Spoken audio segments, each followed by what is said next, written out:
আমি গিয়েছিলাম চতুর্থ প্রতিযোগিতায়, যে সময় আমি প্রাথমিক বিদ্যালয়ে উত্তীর্ণ হয়ে মাধ্যমিকে নিম্ন মাধ্যমিকে পর্যায়ক্রমে আমি সর্বোচ্চ বাংলাদেশ।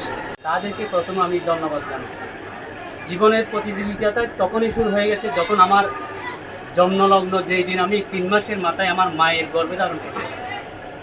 সেই সময় প্রতিযোগিতায় আমি হাজার হাজার লক্ষ লক্ষ শুক্রাণুর সাথে প্রতিযোগিতায় প্রথম আমি আমার মায়ের গর্ভপাত করি। দ্বিতীয়, যারা প্রতিযোগিতায় ফার্স্ট হয়েছে, যারা শর্ট লিস্টের তালিকাভুক্ত হয়েছে, তাদের সকলকে আমি অভিনন্দন জানাচ্ছি। আরও অনেক প্রতিযোগিতা রয়েছে তোমাদের। এই প্রতিযোগিতায় আন্তরিকতার সাথে অনেক ঘাত প্রতিঘাত আসবে পৃথিবীতে।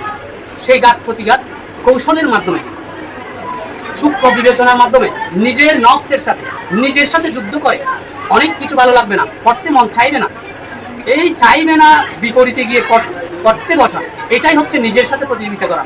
এই নিজের সাথে প্রতিযোগিতা করে যারা পেরেছে তারাই সফল হয়েছে পৃথিবীতে। প্রথমে নিজের সাথে যুদ্ধ করা, কারোর সাথে না।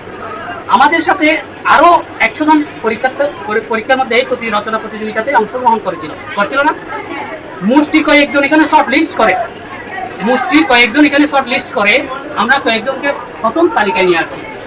এটাই হচ্ছে তাদের সফলতা, এটাই হচ্ছে তাদের কষ্ট, এটাই হচ্ছে তাদের ওই নিজের সাথে যুদ্ধ করে প্রথম পুরস্কারটা ছিনিয়ে নেওয়া। এই 100 জন থেকে 10 জনকে ছিনিয়ে আনা, 10 জনের ভালো লাগে, 10 জন এই 100 জনের সামনে আজকে এই প্রতিযোগিতায় অ্যাওয়ার্ডটা নেওয়া, এটাই আমি ধন্যবাদ জানাই। আমি এই 100 জন না, পুরো টিমে আমরা আজকে যারা এখানে 30 জন করে 3টে স্কুলে প্রতিযোগিতায় অংশগ্রহণ করেছিলাম, তার মধ্যে 2টি স্কুল দেখা যাচ্ছে, আর 1টি স্কুল আগেই দিয়ে ফেলেছে হয়তো। এই সকলকে আমি ধন্যবাদ জানাই যারা এখানে উপস্থিত ছিল না। আমাদের ছোট ভাই বোনদের বলে দেওয়া উচিত এই প্রতিযোগিতাটা নিজের